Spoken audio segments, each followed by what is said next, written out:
Good morning बच्चों। कल अपने जाते जाते एक टॉपिक पढ़ा था, मोलर चालकता और तुल्यांकी चालकता। अब अपने बात करें मोलर चालकता क्या थी। किसी विद्युत अपकट्य का ऐसा विलयन लिया जिसमें विद्युत अपकट्य का कितना मोल घुला हुआ था, 1 मोल घुला हुआ था। उसके समस्त आयनों की जो चालकत्व था वो क्या थी, मोलर चालकता। उसी प्रकार तुल्यांकी चालकता क्या थी, विद्युत अपकट्य के विलयन का ऐसा आयतन लिया जिसमें उसका 1 ग्राम तुल्यांक घुला हुआ था। मैंने पहले बता दिया 1 मोल का मतलब किसी पदार्थ का आणविक द्रव्यमान मतलब अनुभार को ग्राम में व्यक्त कर दो, वो तो होगा 1 मोल। ग्राम अणुभार और 1 ग्राम तुल्यांक का मतलब क्या होता है, यदि किसी पदार्थ के तुल्यांकी भार को ग्राम में व्यक्त कर दो वो क्या कहलाता है, 1 ग्राम तुल्यांक। तुल्यांकी भार को ग्राम में व्यक्त कर दो। अब बात आता है तुल्यांकी भार होता है क्या है। यदि आपको आणविक द्रव्यमान आता है तो मैं तुल्यांकी भार सिखा दूंगा आपको सिंपल तरीके से। वैसे इसकी कई कैटेगरी है, ऑक्सीकारक का अलग तुल्यांकी भार ज्ञात करते हैं, ऑक्सीकारक और अपचायक का। सिंपल तरीके से देखें, जैसे अन्य का आणविक द्रव्यमान कितना है, 40 है, तो इसका तुल्यांकी भार भी कितना होगा, 40, क्योंकि इसे जब धनायन और ऋणायन में तोड़ते हैं तो धनायन या ऋणायन प्रावेश कितना होता है, 1 ही होता है, प्लस का 1 और माइनस का 1। जैसे सल्फ्यूरिक एसिड H2SO4, इसका आणविक द्रव्यमान निकाल के देखो कितना आता है, 98 आता है, निकाल लेना। ये किसमें टूटता है, 2H पॉजिटिव प्लस में SO4 2 नेगेटिव। अब इसका तुल्यांकी भार क्या होगा। कोई पदार्थ का जो आणविक द्रव्यमान है उसमें आप क्या करोगे, उस यौगिक को धनायन और ऋणायन में विभक्त कर दोगे। उसमें धनायन या ऋणायन पर जो कुल आवेश होगा उसका भाग दे दोगे। धनायन या ऋणायन पर कुल आवेश, तो इसमें 2 धनायन है, इस पर कितना आवेश है, प्लस का 2 हो गया, 1 पर प्लस का 1। SO4 अकेला ही है, इस पर कितना, -2, तो इसका आणविक द्रव्यमान कितना है, 98 में आप कितने का भाग दोगे, 2, कितना आ जाएगा, 49। उसी प्रकार एल्यूमिनियम क्लोराइड का आणविक द्रव्यमान निकालोगे, सॉरी तुल्यांकी द्रव्यमान। एल्यूमिनियम क्लोराइड किस में टूटता है, Al3 पॉजिटिव 3Cl नेगेटिव। अब इसका जो आणविक द्रव्यमान होगा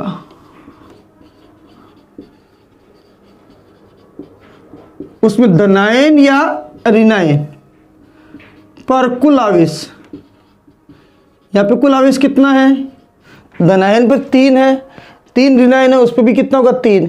तो इसके आणविक द्रव्यमान में 3 का भाग दोगे तो इसका क्या आ जाएगा, तुल्यांकी भार आ जाएगा। ये सिंपल सा तरीका था, ये मैंने ये कल कहा था, मैं आपको बाद में बताऊंगा। अब इसके बाद एक बात और आती है कि मैंने आपको बताया था किसी विद्युत अपकट्य के विलयन का वह आयतन जिसमें विद्युत अपकट्य का 1 मोल घुला हुआ है, उसके समस्त आयनों की जो चालकत्व है उसे हम क्या कहते हैं, मोलर चालकता।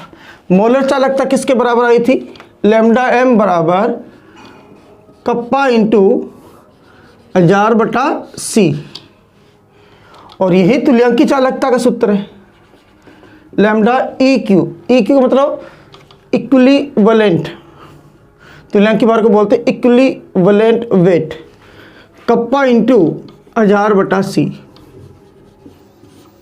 जहाँ c यहाँ पे तो क्या है, सांद्रता, किसमें है, मोल प्रति लीटर। लीटर का मतलब मैं आपको पहले कह चुका हूँ 1000 मिलीलीटर या 1000 सेंटीमीटर क्यूब, और यहाँ पे सांद्रता क्या है, c, सांद्रता किसमें है, ग्राम तुल्यांक प्रति लीटर, ग्राम तुल्यांक प्रति लीटर मतलब 1000 मिलीलीटर।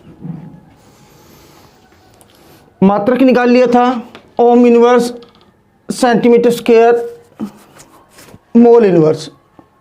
ओम इनवर्स जिसे सीमन भी कहते हैं, सेंटीमीटर स्क्वायर यहाँ पे क्या आएगा, ग्राम तुल्यांक इनवर्स। अब बात ये आती है, जब आपको यदि सांद्रता पद मोल प्रति मीटर क्यूब में दिया हो, लीटर का मतलब 1000 सेंटीमीटर क्यूब, और मीटर क्यूब में दिया हो, उस कंडीशन में आपको ये 1000 का गुना नहीं करना है, सीधा मोलर चालकता कैसे निकालोगे, कप्पा बटा सी। अर्थात यदि आपको अस्थायी मात्रक दिए गए, कई बार क्या मोलर चालकता का मान दे देता है, कप्पा का मान दे देता है, सांद्रता पूछ लेता है, या कई बार मोलर चालकता और सी का मान देके कप्पा का मान पूछ लेता है। और यदि ये अस्थायी पत्ती में दिया हुआ है तो आपको ये 1000 का गुना नहीं करना है, ये न्यूमेरिकल में ध्यान रखना है। ये 2017 में ऐसा न्यूमेरिकल आया था, अस्थायी पद्धति में दिया हुआ था, ये चीज़ ध्यान रखना। यदि ये सीजिस पद्धति में है, मोल प्रति लीटर, लीटर का मतलब होता है 1000 सेंटीमीटर क्यूब, सेंटीमीटर क्यूब का मतलब मात्रा किसमें, सीजिस पद्धति में है, इसलिए आपको यहाँ पे 1000 का गुना करना है। यदि अस्थायी पद्धति में है तो 1000 का गुना नहीं करना है। न्यूमेरिकल इस पार्ट से आएगा, सरल आएगा, या तो यहाँ से उठेगा, या आगे एक नियम आ रहा है कोलराउस का नियम, या फैराडे के विद्युत अपकटनी नियम। ये 3 नियमों से न्यूमेरिकल उठता है, मोलर चालकता, तुल्यांकी चालकता या चालकता से, दूसरा कोलराउस के नियम से, और तीसरा आएगा फैराडे के विद्युत अपकटनी नियम। 3 जगह से न्यूमेरिकल इसके मोस्टली उठते हैं, ध्यान रखना। अब अपने मोलर चालकता और तुल्यांकी चालकता में संबंध, मोलर चालकता और तुल्यांकी चालकता में संबंध याद रखना। जो तुल्यांकी चालकता होती है वो या तो मोलर चालकता के बराबर हो सकती है या उससे कम होगी, ज़्यादा नहीं हो सकती। तुल्यांकी चालकता क्या होगी, तुल्यांकी चालकता बराबर मोलर चालकता बटा में जो आपने विद्युत अपघट्य लिया है, विद्युत अपघट्य के धनायन या ऋणायन पर कुल आवेश, वही बात आ गई। जिस प्रकार यदि आपको MgCl2 की तुल्यांकी चालकता निकालनी है तो MgCl2 किसमें डिसोसिएट होगा, किसमें वियोजित होगा, Mg2 positive and 2Cl negative. इस कंडीशन में इसकी तुल्यांकी चालकता क्या होगी, इसकी जो मोलर चालकता है इसमें कितने का भाग जाएगा, 2 का, क्योंकि इसके धनायन या ऋणायन पर कुल आवेश कितना है, धनायन पे कितना आवेश है प्लस का 2, ऋणायन पे कुल आवेश कितना है, 1 Cl पे -1 है, 2 Cl पे कितना हो जाएगा माइनस का 2, मतलब 2 का भाग जाएगा। यदि आपको एल्युमिनियम सल्फेट, एल्युमिनियम सल्फेट का सूत्र क्या होता है, Al2SO4 की होल थ्राइस, इसकी तुल्यांकी चालकता ज्ञात करनी है। ये किस में वियोजित होगा, 2Al3 पॉजिटिव प्लस में 3SO4 2 नेगेटिव। इस कंडीशन में इसके धनायन या ऋणायन पर कुल आवेश कितना है, 6 है। 2 एल्यूमिनियम पर, 1 पर +3, 2 पर 6, 1 सल्फेट पर -2, 3 पे कितना हो गया माइनस का 6। धनायन या ऋणायन पर जो कुल आवेश होगा उसका भाग दोगे, इसकी जो तुल्यांकी चालकता होगी वो इसकी मोलर चालकता से इसमें कितने का भाग दिया जाएगा, 6 का। इस प्रकार आप क्या निकाल सकते हो, कोई भी विद्युत अपघट्य है उसकी मोलर चालकता से तुल्यांकी चालकता, या तुल्यांकी चालकता से क्या निकाल लोगे, मोलर चालकता निकाल लोगे। याद रखना तुल्यांकी चालकता का मान या तो मोलर चालकता के बराबर होगा या उससे क्या होगा, कम होगा। अब टॉपिक आता है मोलर चालकता, तुल्यांकी चालकता, ये दोनों एक जैसे वर्ड हैं, और एक चालकता जिसे हम विशिष्ट चालकत्व कप्पा भी कहते हैं, इस पर सांद्रता का प्रभाव। क्वेश्चन देखना क्या आएगा, सांद्रता का प्रभाव, या तो ये आ जाएगा या ये पूछेगा इस पर तनुकरण का प्रभाव।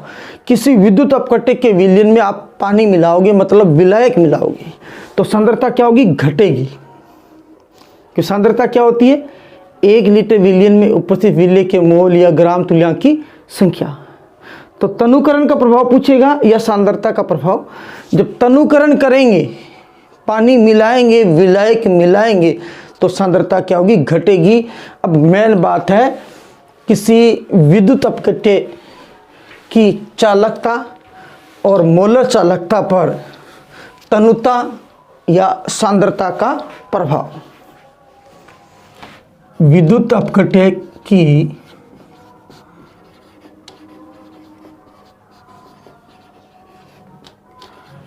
चालकता, मोलर चालकता पर तनुता, तनुता मतलब आप इसमें क्या मिला रहे हो, पानी मिला रहे हो, तनुकरण कर रहे हो। सांद्रता का प्रभाव, ये क्वेश्चन टॉपिक कैसे ही आ सकता है, बहुत इंपॉर्टेंट है। कोई विद्युत अपकट्टे के विलयन में आप विलायक मिलाते हो या उसका तनुकरण करते हो या सांद्रता घटाते हो तो चालकता का मान घटता है। तो पहला टॉपिक आता है तनुकरण करने पर। मैंने क्या बताया, कोई विद्युत अपकट्टे का विलयन है, उसमें आपने क्या कर दिया, पानी मिला दिया या विलायक मिला दिया। तनुकरण करने पर उसकी चालकता, चालकता मतलब कप्पा, घटती है। क्यों घटती है? कप्पा की परिभाषा क्या थी, 1 सेंटीमीटर क्यूब आयतन वाले, जैसे मान लो ये विलयन है, इसमें विद्युत अपकट्टे के आयन खुले हुए, धन आयन और ऋण आयन। आपको मैंने क्या बताया, 1 सेंटीमीटर क्यूब, ये मान लो इतना आयतन है, 1 सेंटीमीटर क्यूब आयतन में उपस्थित आयनों के चालकत्व को ही हम क्या कहते हैं, चालकता कप्पा कहते हैं। अब आप इसमें क्या मिला रहे हो, इसका तनुकरण कर रहे हो, सांद्रता घटा रहे हो। तनुकरण करने पर पहले ये मान लो इकाई आयतन में 10 आयन थे, अब तनुकरण करने पर इसमें आपने क्या मिलाया, विद्युत अपकट्टे नहीं मिलाया, क्या मिलाया, विलायक मिलाया। तो इस 1 सेंटीमीटर क्यूब आयतन में आयनों की संख्या क्या हो जाएगी, कम हो जाएगी। पहले मान लो पूरे आयतन में, इतने आयतन में 100 आयन थे और 1 मिलीलीटर में कितने आयन थे, 10। अब आपने तनुकरण कर दिया, 1 मिलीलीटर मतलब 1 सेंटीमीटर क्यूब आयतन में आयनों की संख्या क्या आ जाएगी, कम हो जाएगी।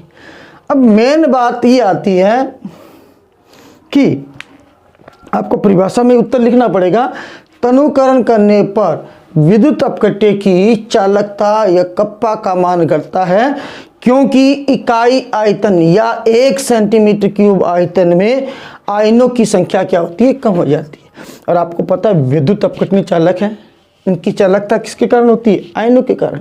तो पहला टॉपिक तो क्लियर हो गया, चालकता। तनुकरण करने पर, तनुकरण करने पर विद्युत अपकट्टे की, विद्युत अपकट्टे की चालकता, चालकता को किससे दर्शाते हैं, कप्पा से, का मान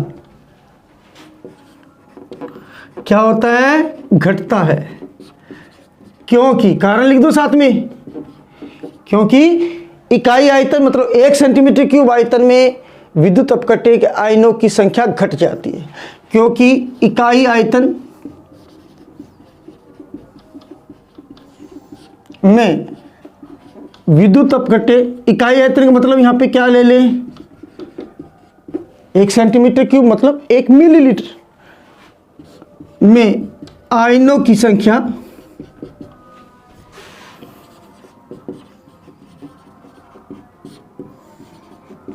घट जाती है। ये तो हो गया आपके चालकता की बस। अब आगे मोलर चालकता। तनुकरण करने पर मोलर चालकता का मान बढ़ता है। मान लो किसी विद्युत अपकट्टे का ये विलयन ले लिया,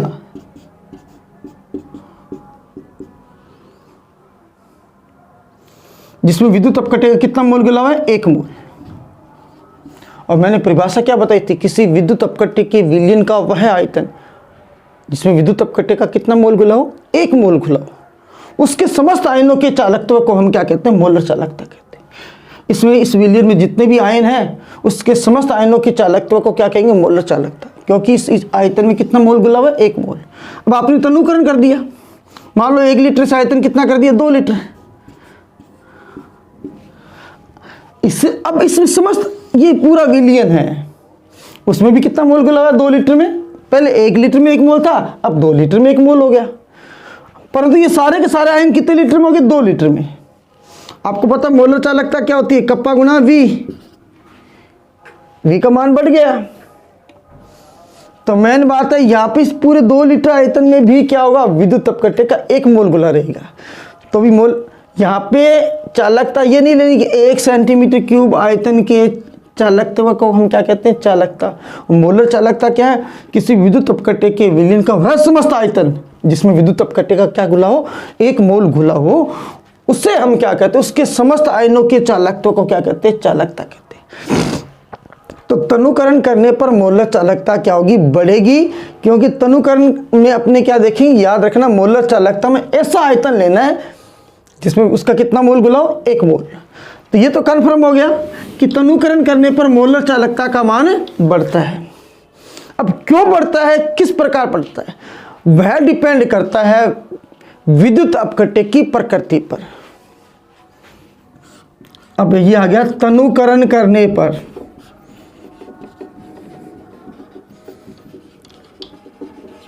विद्युत अपकट्टे की मोलर चालकता, मोलर हो या चाहे तुल्य की, मोलर चालकता बढ़ती है। अब कैसे बढ़ती है इसकी चर्चा करेंगे। अब इसमें ए आएगा प्रबल विद्युत अपकट्टे। प्रबल विद्युत अपकट्टे की परिभाषा क्या थी? अपने देखा था वे पदार्थ जो जलीय विलयन में पूर्णतः आयनित होते हैं।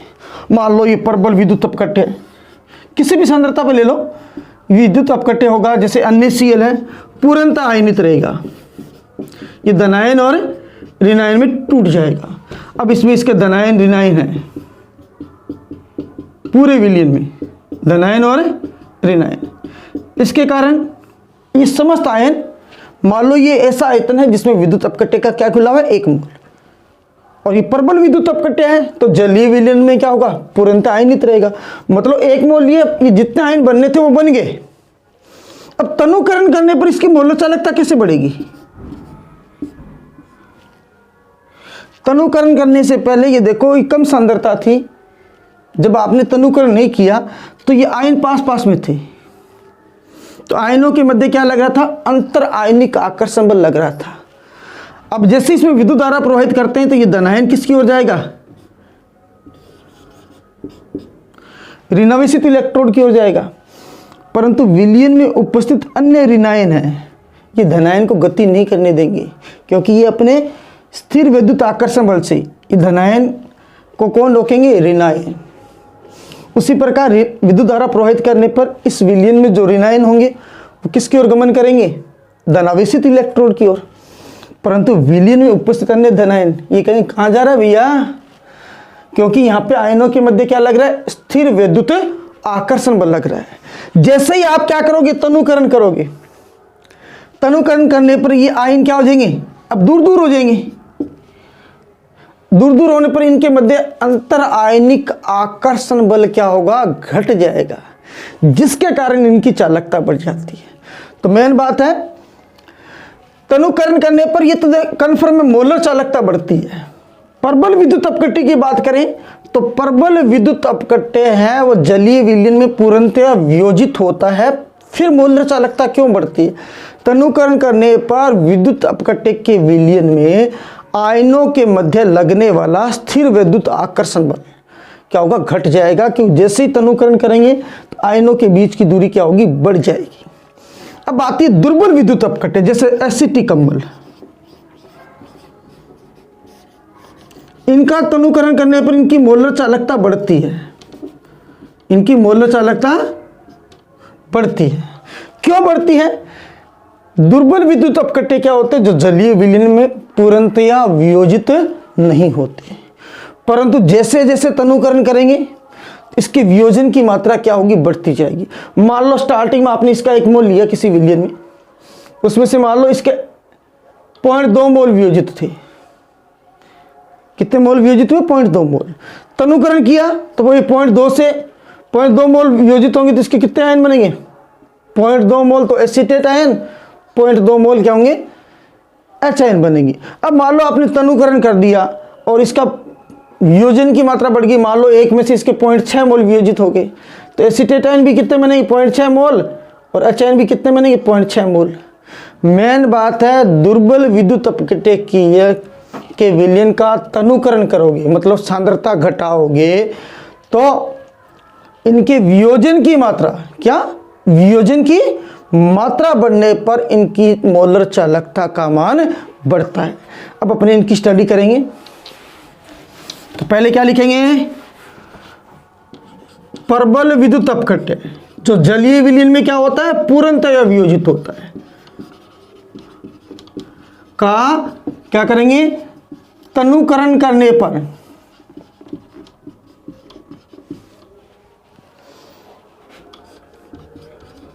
विद्युत अपकट्य के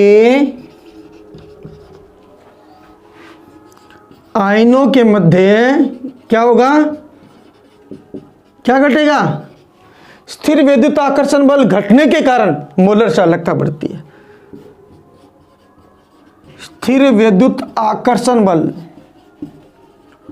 विपरीत आवेशित आयनों के मध्य जो आकर्षण बल लगता है उसे हम क्या बोलते हैं, स्थिर विद्युत आकर्षण बल घटने के कारण मोलर चालकता बढ़ती है।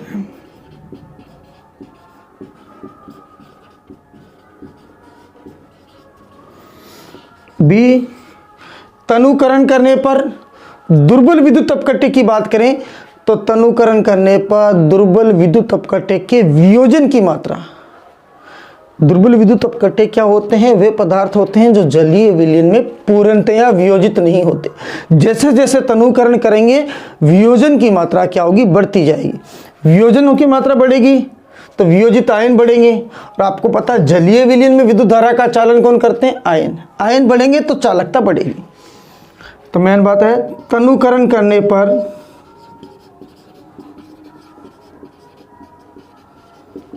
दुर्बल विद्युत अपकट्य के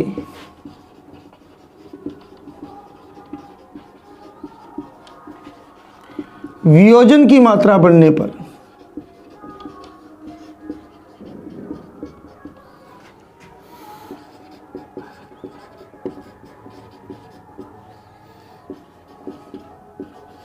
मोलर चालकता बढ़ती है।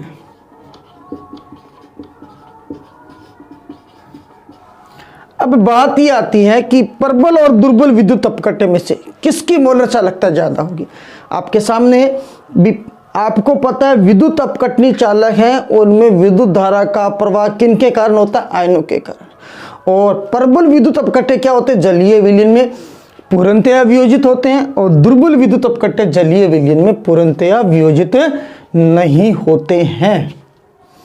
इसलिए प्रबल विद्युत अपकट्य की मोलर चालकता दुर्बल विद्युत अपकट्य की मोलर चालकता से क्या होती है, ज्यादा होती है। अब डिबाई और हक्कल नामक दो वैज्ञानिक थे, इन्होंने मोलर चालकता और सांद्रता के मध्य एक मात्रात्मक संबंध दिया, और इसके लिए एक समीकरण दी जिसे डिबाई हक्कल ओंग-सेकर समीकरण कहते हैं, जिसका सीधा लास्ट में रिजल्ट आपके सिलेबस में है। ये डेरिवेशन कैसे आता है कैसे नहीं, ये आपके सिलेबस में नहीं, परंतु मोलर चालकता कोई भी विद्युत अपकट्य हो, चाहे प्रबल हो चाहे दुर्बल विद्युत अपकट्य, और सांद्रता के मध्य क्या मात्रात्मक संबंध होता है, इसके लिए डिबाई और हक्कल ने बाद में संशोधन किसने किया था, ओंग-सेकर ने किया था। इसलिए इसे एक समीकरण दी गई जिसे डिबाई हक्कल ओंग-सेकर समीकरण कहते हैं। इसकी चर्चा करते हैं। पहले ये देख लो, स्क्रीनशॉट ले लो आराम से। अब इसके बाद लिखेंगे, इसी में पढ़ना है आगे। ये 3 क्वेश्चन बने हैं। तनुकरण करने पर चालकता क्या होती है, घटती है, क्योंकि चालकता क्या होती है, इकाई आयतन या 1 सेंटीमीटर क्यूब आयतन के आयनों के चालकत्व को क्या कहते हैं, चालकता। तनुकरण करने पर 1 सेंटीमीटर क्यूब आयतन में आयनों की संख्या घटने से चालकता घट जाती है, परंतु मोलर चालकता बढ़ती है बढ़ती कैसे है वो डिपेंड करता है विद्युत अपकटे की प्रकृति पर। परबल था तो मोलर चालकता क्यों बढ़ जाएगी? क्योंकि परबल विद्युत अपकटे जलीय विलयन में पहले से पूर्णतः वियोजित थे, परंतु विलयन में उपस्थित धनायन और ऋणायन इनके मध्य क्या लग रहा था? अंतरायनिक आकर्षण लग रहा था।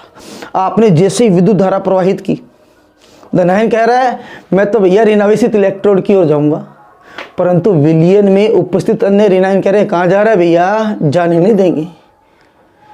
ठीक है, उसी तरीके से जब ऋणायन धनावेशित इलेक्ट्रोड की ओर जाएंगे तो विलयन में उपस्थित अन्य धनायन उसकी गति को रोक देंगे। तनुकरण करेंगे तो ये विपरीत आवेशित आयनों के मध्य जो स्थिर विद्युत आकर्षण बल है वो घट जाएगा, चालकता बढ़ जाएगी। और दुर्बल की कैसे बढ़ेगी? आपको बता दिया, दुर्बल विद्युत अपकटे है उसका तनुकरण करोगे मतलब सांद्रता घटाओगे तो वियोजन की मात्रा बढ़ेगी। अब दुर्बल विद्युत अपकटे के जब वियोजन की मात्रा बढ़ेगी तो आयनों की संख्या भी बढ़ेगी, और आयन की संख्या बढ़ेगी तो चालकता, मोलर चालकता क्या होगी? बढ़ेगी। अब बात आती है डिबाई व हक्कल। डिबाई व हक्कल ने विद्युत अपकटे की मोलर चालकता और सांद्रता के मध्य एक मात्रात्मक संबंध दिया। हक्कल ने विद्युत अपकटे की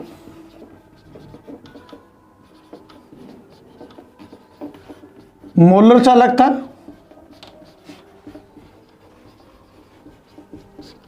व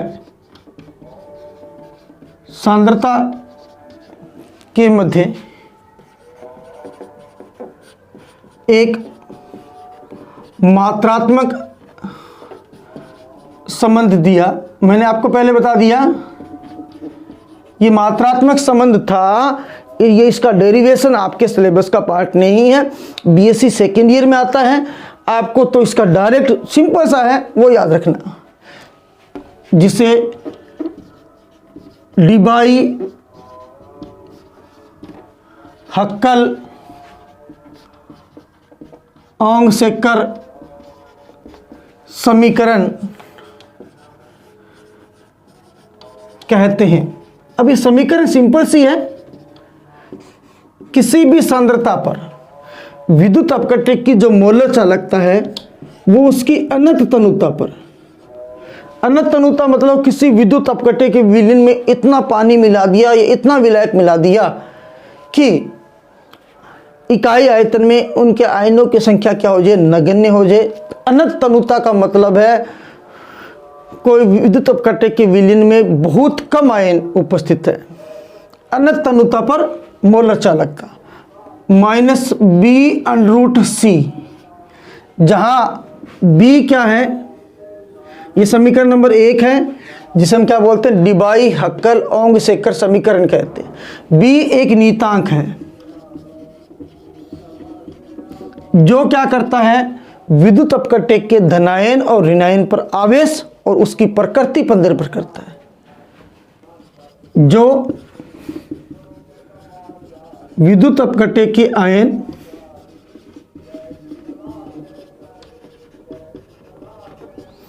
व उसकी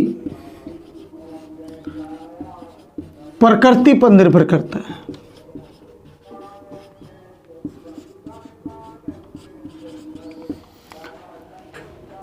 ये अनंत तनुता का मतलब आपने इसमें किसी विद्युत अपकटे विलयन में इतना विलायक मिला दिया, इतना विलायक मिला दिया कि वो प्रबल विद्युत अपकटे है तो भी पूर्णतः वियोजित हो जाएगा, दुर्बल है तो भी वो क्या होगा? पूर्णतः वियोजित हो जाएगा। इसके लिए इन्होंने मात्रात्मक संबंध बनाकर एक वक्र खींचा जो प्रैक्टिकली आंकड़े। इसके लिए इन्होंने क्या किया? मोलर चालकता और सांद्रता के मध्य ग्राफ खींचा, क्योंकि आपको क्या निकालनी है? अनंत तनुता पर मोलर चालकता।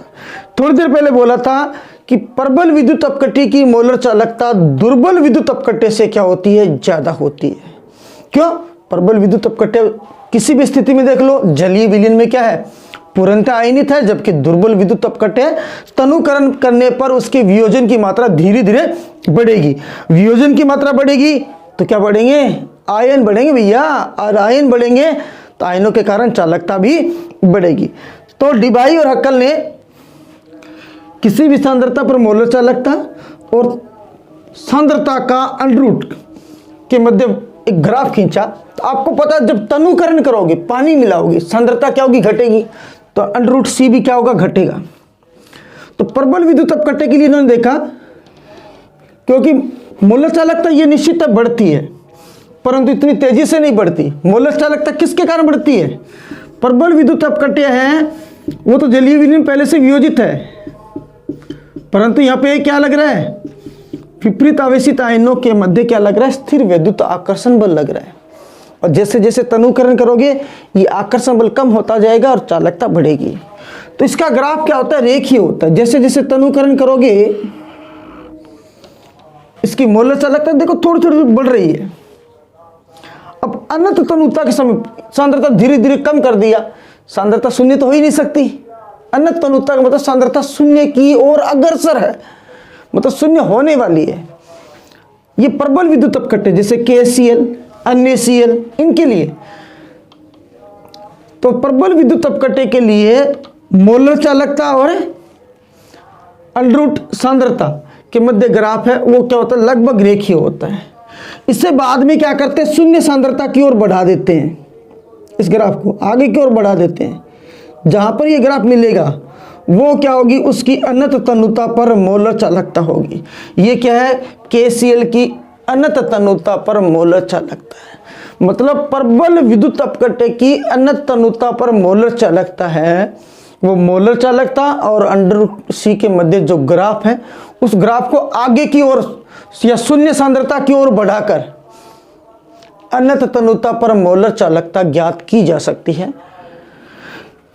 और इसे बोलते हैं बहिर्वेशन विधि, एक्सट्रापोलेशन, मतलब आगे बढ़ाएंगे, बाहर की ओर बढ़ाया गया है, इसे बहिर्वेशन विधि बोलते हैं। तो प्रबल विद्युत अपकट्टे की अनंत तनुता पर आपने मोलर चालकता कैसे निकाल ली, बहिर्वेशन विधि से निकाल ली। इसके लिए इन्होंने क्या किया, डिबाई और हक्कल ने मोलर चालकता और अंडर रूट सांद्रता के मध्य ग्राफ खींचा। तो प्रबल विद्युत अपकट्टे जलीय विलीन में पूर्णतः वियोजित थे, इसके कारण इनका ग्राफ क्या हो रहता है, लगभग रेखीय होता है। और इसे शून्य सांद्रता की ओर बढ़ाकर इसकी अनंत तनुता पर, अनंत तनुता मतलब सांद्रता शून्य की ओर अग्रसर है, बहिर्वेशन विधि के द्वारा मोलर चालकता ज्ञात कर ली गई। अब दुर्बल विद्युत अपकट्टे जैसे एसिटिक अम्लीय, वो जलीय विलीन में पूर्णतः वियोजित होता ही नहीं है। जब सांद्रता ज्यादा होती है तो उसके वियोजन की मात्रा क्या होती है, कम होती है। तो उसकी चालकता, ये कन्फर्म पहले बता दिया था कि दुर्बल विद्युत अपकट्टे हैं उसकी मोलर चालकता प्रबल विद्युत अपकट्टे की तुलना में कम होती है। अब दुर्बल विद्युत अपकट्टे की अंडर रूट सांद्रता और मोलर चालकता के मध्य ग्राफ खींचे। तो जैसे जैसे सांद्रता कम करेंगे तो दोनों की ये तो कन्फर्म था, जैसे जैसे तनुकरण करेंगे मोलर चालकता बढ़ती है, परंतु दुर्बल विद्युत अपकट्टे की मोलर चालकता तेजी से बढ़ेगी। क्यों, अरे वियोजन हो रहा है, वियोजन हो रहा है, आयन बढ़ रहे हैं। तो दुर्बल विद्युत अपकट्टे खुश होगा, मेरे आयन बढ़ रहे हैं तो मेरी चालकता बढ़ेगी, तेजी से बढ़ेगी। और प्रबल विद्युत अपकट्टे में वो खुशी नहीं होती क्योंकि वो पहले से वियोजित है, क्या अपने पहले से वियोजित है कि बस तनुकरण होगा अपना तो आयनों के अपने विपरीत आवेशित आयन है वो थोड़े दूर हो जाएंगे, थोड़े दूर हो जाएंगे तो चालकता बढ़ जाएगी। और यहाँ पर क्या आ रहा है, जैसे तनुकरण करोगे मतलब सांद्रता घटाओगे मोलर चालकता तेजी से बढ़ती है। और इसका ये ग्राफ है, वो क्या होता है, मोलर चालकता के अक्ष के समानांतर हो जाता है। अब इसे आप बहिर्वेशन विधि के द्वारा कितने बढ़ा दो आगे, सांद्रता अक्ष पर तो मिलने वाला नहीं है। तो दुर्बल विद्युत अपकट्टे की अनंत तनुता पर मोलर चालकता बहिर्वेशन विधि से नहीं निकाल सकते, क्योंकि अनंत तनुता के समीप इसका ग्राफ मोलर चालकता के अक्ष के क्या होता है, समानांतर हो जाता है भैया। अब आगे कितना ही बढ़ा दो ये मिलेगी नहीं रेखाएं। इसलिए मेन बात आती है कि डिबाई और हक्कल ने किसी विद्युत अपकटे की अनतनुता पर, मतलब जब सांद्रता शून्य की ओर अग्रसर है, अनतनुता पर मोलर चालकता ज्ञात करने के लिए विद्युत अपकटे की मोलर चालकता और उसकी सांद्रता के वर्गमूल मतलब √c के मध्य ग्राफ खींचा। प्रबल विद्युत अपकटे हैं, उसकी मोलर चालकता क्या होती है, तनुकरण करने पर बढ़ती है, परंतु इसका ग्राफ क्या होता है, लगभग रेखीय होता है, जिसे शून्य सांद्रता की ओर अग्रसर करके प्रबल विद्युत अपकटे की अनतनुता पर मोलर चालकता ज्ञात की जा सकती है। परंतु ये दुर्बल विद्युत अपकटे कौन है, एसिटिक अम्ल है, इसकी अनतनुता पर आप मोलर चालकता ज्ञात नहीं कर सकते हो। किस विधि के द्वारा, बहिर्वेशन विधि के द्वारा, क्योंकि दुर्बल विद्युत अपकटे की जो मोलर चालकता होती है या इसका जो ग्राफ होता है, मोलर चालकता और √c के मध्य ग्राफ है, वो ग्राफ मोलर चालकता के अक्ष के क्या होता है, समानांतर हो जाता है। कब, शून्य सांद्रता के समीप। अब अपने लिखते हैं आगे, डिबाई व हक्कल ने विद्युत अपकटे की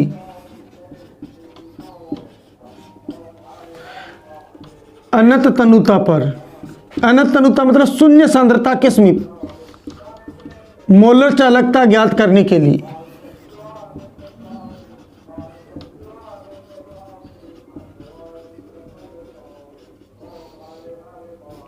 मोलर चालकता,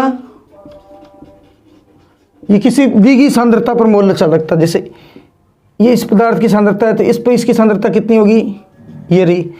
जैसे जैसे सांद्रता बढ़ेगी तो मोलर चालकता धीरे धीरे कम होगी। देखो इसका मान बढ़ तो रहा है प्रबल विद्युत अपकटे का, इतना तेजी से नहीं बढ़ रहा, इसका तेजी से बढ़ा है। क्यों, वियोजन की मात्रा बढ़ी है। मोलर चालकता व अनरूट सांद्रता के मध्य ग्राफ खींचा या वक्र खींचा। प्रबल विद्युत अपकटे का मोलर चालकता और √c के मध्य ग्राफ क्या होता है, लगभग रेखीय है होता है, जिसे शून्य सांद्रता की ओर बढ़ाकर उसकी अनंतनुता पर मोलर चालकता किस विधि से, बहिर्वेशन विधि से ज्ञात की जा सकती है।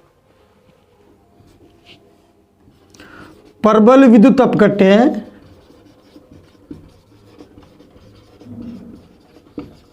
की ये का मोलर चालकता व √c मतलब सांद्रता का वर्गमूल के मध्य ग्राफ, यह वक्र क्या होता है, रेखीय होने के कारण इसे क्या करेंगे, शून्य सांद्रता के समीप, पहले शून्य सांद्रता की ओर आएंगे, आगे बढ़ाकर क्या कर लिया जाएगा, अनंत तनुता पर मोलर चालकता ज्ञात कर ली जाएगी, जिसे हम क्या बोलेंगे, बहिर्वेशन विधि होने के कारण उसे शून्य सांद्रता की ओर बढ़ाकर किस विधि के द्वारा, बहिर्वेशन विधि द्वारा उसकी क्या कर लेंगे, अनंत तनुता पर मोलर चालकता, इसे हम क्या बोलते हैं, λm एट इंफिनाइट, अनंत तनुता पर मोलर चालकता ज्ञात कर लेते हैं। अब कौन रह गया, दुर्बल विद्युत अपकटे। शून्य सांद्रता के समीप दुर्बल विद्युत अपकटे की जो मोलर चालकता और सांद्रता के मध्य जो ग्राफ है वो क्या होता है, मोलर चालकता के अक्ष के क्या होता है, समानांतर होने से, स्पर्शरेखीय हो गया नहीं ना, ये समानांतर हो गया। इसे बहिर्वेशन विधि के द्वारा इसकी अनंत तनुता पर मोलर चालकता ज्ञात नहीं की जा सकती। अब आगे लिखेंगे, दुर्बल विद्युत अपकटे की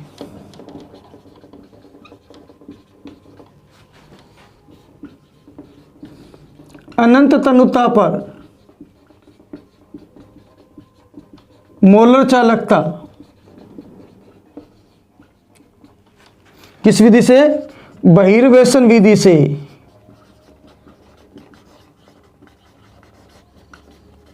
ज्ञात नहीं की जा सकती।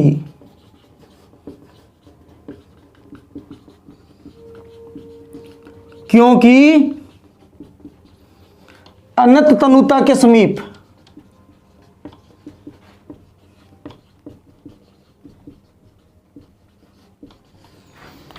इसका ग्राफ क्या होता है? मोलर चालकता अक्ष के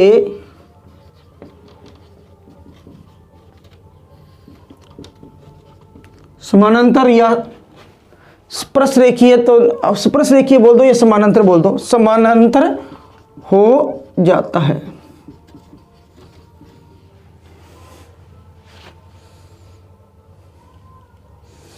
अब बात ये आती है, ये तो अपने टॉपिक करना है आपको। अब बात आती है बेचारा ये दुर्बल विद्युत अपकटे जाएगा कहां पे? इसके अनंत तनुता पर मोलर चालकता कैसे ज्ञात करेंगे? परबल तो उनकी निकाल ली अपने। अब इसके लिए कोलराउस आया। कोलराउस ने सोचा भी ये तो अन्याय हो गया, परबल विद्युत अपकटे तो दादागिरी करके, पहले से परबल मजबूत है, दादागिरी करके इसकी तो अनंत तनुता पर मोलर चालकता ऐसे शून्य सांद्रता की ओर बढ़ा दिया, और जहां पर ये ग्राफ मिला उस पर अनंत तनुता पर मोलर चालकता ज्ञात कर लिया आपने। अब ये दुर्बल विद्युत अपकटे रह गया। अब बेचारे के देखो कंगाली में आटा गिला, पहले से कमजोर था ये, क्योंकि जलीय विनिमय इसके आयन कम बनते हैं। तनुकरण की अभियोजन की मात्रा बढ़ी, मोलर चालकता बढ़ी, फिर भी क्या हुआ? गड़बड़ होगी, क्योंकि शून्य सांद्रता के समीप गया, इसका ग्राफ क्या हुआ? मोलर चालकता अक्ष के क्या होगा? समानांतर हो गया। इसे शून्य सांद्रता की ओर बढ़ाएंगे तो कितना ही बढ़ा दो, ये स्पर्श रेखा यहीं से शुरू हो गया। अब दिमाग चलाया किसने? कोलराउस ने। कहा भाई ये तो अन्याय हो गया दुर्बल विद्युत अपकटे के साथ। अब दुर्बल विद्युत अपकटे की अनंत तनुता पर मोलर चालकता कैसे ज्ञात करें? फिर उन्होंने किसका यूज किया? इन्हीं प्रबल विद्युत अपकटे का यूज किया। प्रबल विद्युत अपकटे का उपयोग करते हुए उसकी सहायता से दुर्बल विद्युत अपकटे की अनंत तनुता पर मोलर चालकता ज्ञात की। और इसके लिए नियम आएगा कोलराउस का नियम और उसके अनुप्रयोग। मोस्ट इंपॉर्टेंट टॉपिक है कोलराउस के नियम और उसके अनुप्रयोग। इसके अगले पार्ट में अपने क्या पढ़ेंगे? कोलराउस का नियम और उसके अनुप्रयोग।